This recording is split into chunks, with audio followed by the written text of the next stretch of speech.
C'est un rachat historique qui va changer beaucoup de choses. Netflix va acquérir le studio de cinéma et de télévision Warner Bros. Discovery, un studio derrière aussi la plateforme HBO Max, mais surtout un catalogue de films absolument immense. Alors qu'est-ce que ça va changer, tant pour vous que d'un point de vue économique? On va essayer d'analyser cette transaction historique. Salut, c'est Hugo, j'espère que vous allez bien. C'est donc le sujet à la une de ces actualités du jour sur YouTube et en podcast audio. Et au passage, pour ceux qui regardent sur YouTube, ce sera donc en voix off aujourd'hui et demain. Je me suis permis d'être en télétravail aujourd'hui et je suis en train d'installer une caméra chez moi pour pouvoir tourner facilement avec la caméra, mais pour l'instant c'est pas le cas, donc ça devrait pas tarder. Alors ça faisait plusieurs mois que la rumeur circulait, le studio Warner Bros, l'un des plus grands studios hollywoodiens qui possède d'importantes licences comme Harry Potter, DC Universe, Dune ou encore Le Seigneur des Anneaux, est officiellement en vente depuis le mois d'octobre, et la raison c'est qu'il a été, comme le reste d'Hollywood, fortement impacté par l'évolution des médias et l'arrivée aussi du streaming. Alors il y a de nombreuses dettes aussi qui ont également poussé ses dirigeants à devoir vendre l'entreprise, et donc depuis l'annonce de sa mise en vente à la rentrée, plusieurs acheteurs potentiels se sont penchés sur le sujet. Il y avait Paramount ou encore l'opérateur américain Comcast qui était en lice pour le rachat, mais finalement c'est donc Netflix qui semble avoir proposé l'offre la plus élevée. Netflix compte donc racheter le studio de cinéma et de télévision Warner Bros Discovery pour près de 83 milliards de dollars, et oui, c'est pas à portée de tout le monde. Ça a donc été annoncé dans un communiqué par les deux entreprises, et c'est assez majeur puisque c'est la plus grosse opération de consolidation, donc de rapprochement entre acteurs du domaine. Le dernier rachat en date, c'était le rachat de la Fox par Disney en 2019, et à l'époque c'était déjà un montant relativement élevé puisqu'on parlait de 71 milliards de dollars. Mais alors qu'est-ce que ce rachat pourrait changer concrètement? Bon, déjà ce qu'il faut noter, c'est que cette acquisition, elle va faire basculer Netflix d'une plateforme de streaming à un véritable conglomérat hollywoodien. Netflix va donc récupérer des studios de tournage, des franchises et tout le catalogue de la Warner. L'impact le plus visible évidemment pour vous, ce sera forcément dans l'offre de contenu si vous êtes abonné à Netflix. En effet, en absorbant Warner et HBO, Netflix va récupérer un catalogue absolument massif. La plateforme aura des films, des classiques du studio, des séries événements, des documentaires, des franchises mondiales. Parmi elles, on retrouve Succession, qui est au passage l'une des meilleures séries de l'histoire en toute objectivité,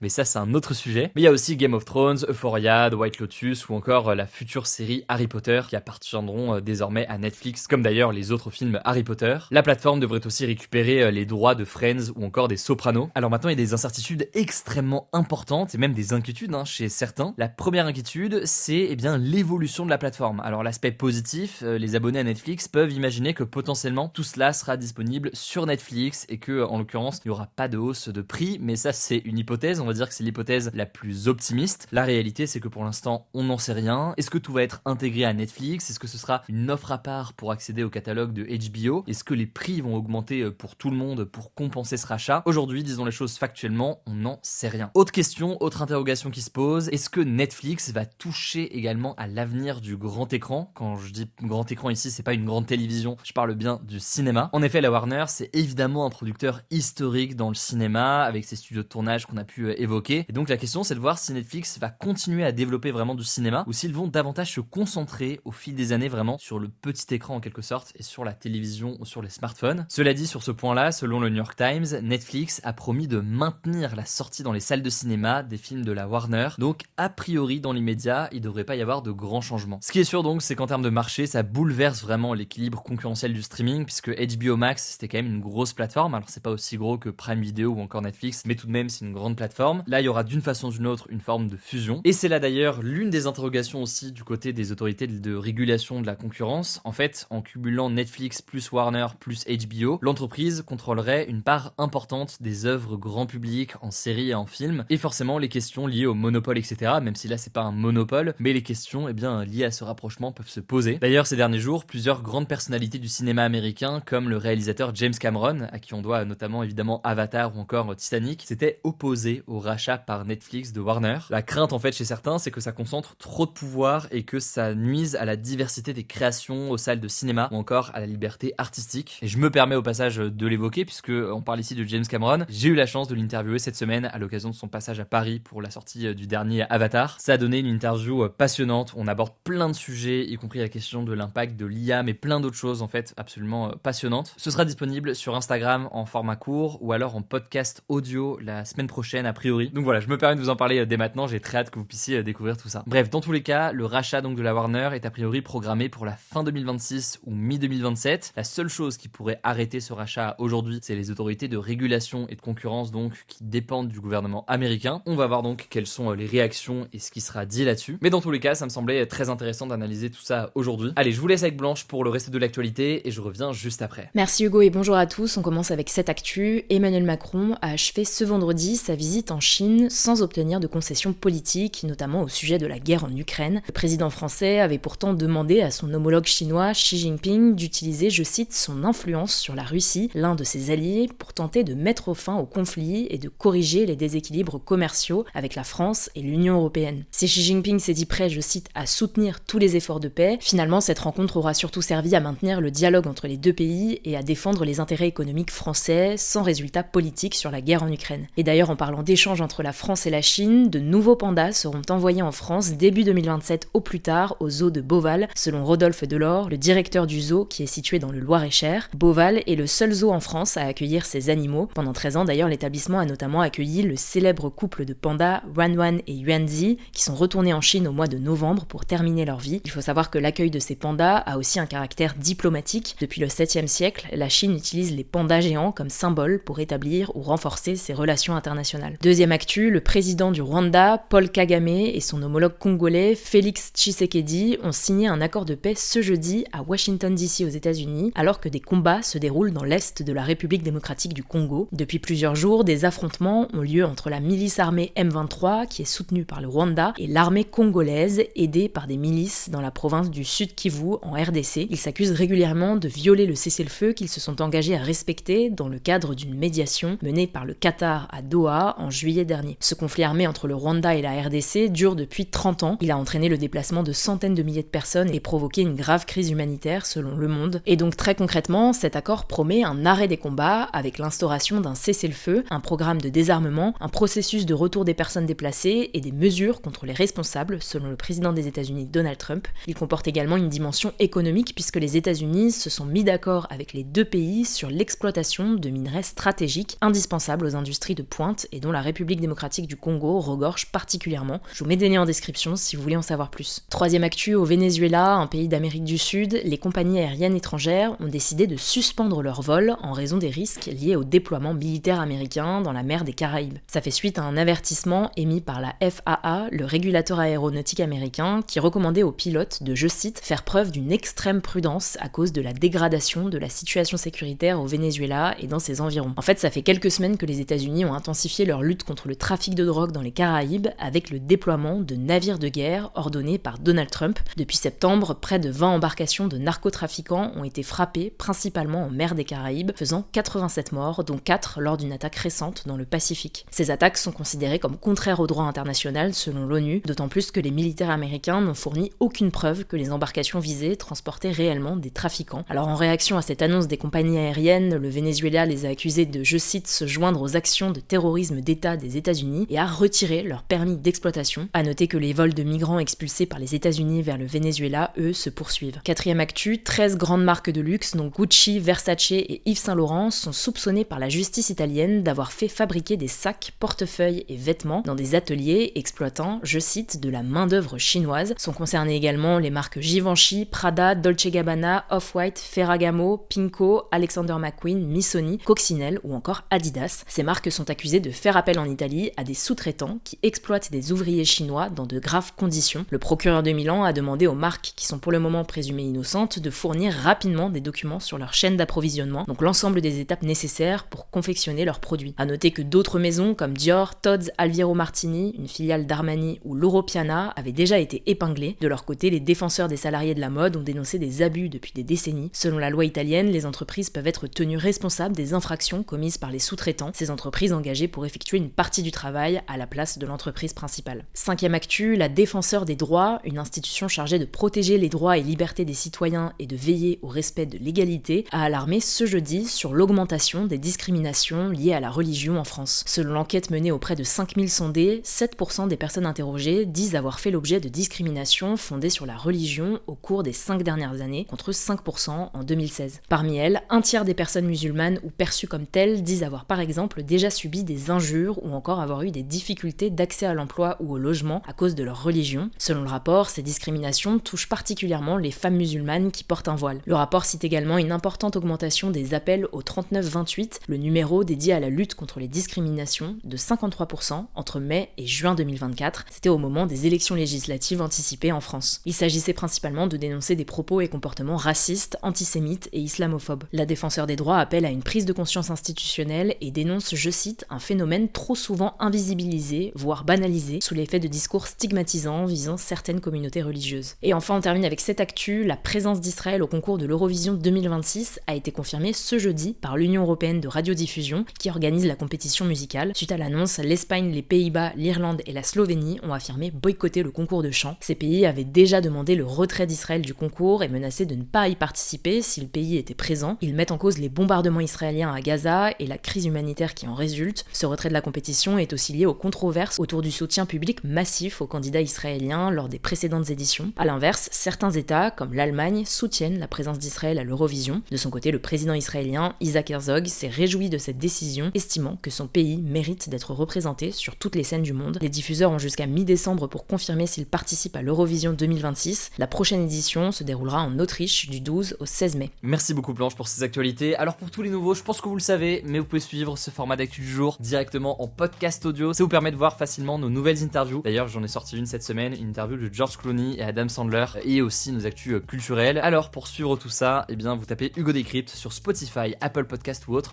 N'hésitez pas à vous abonner. Prenez soin de vous, prenez soin de nos proches, et puis on se dit à demain pour une nouvelle vidéo.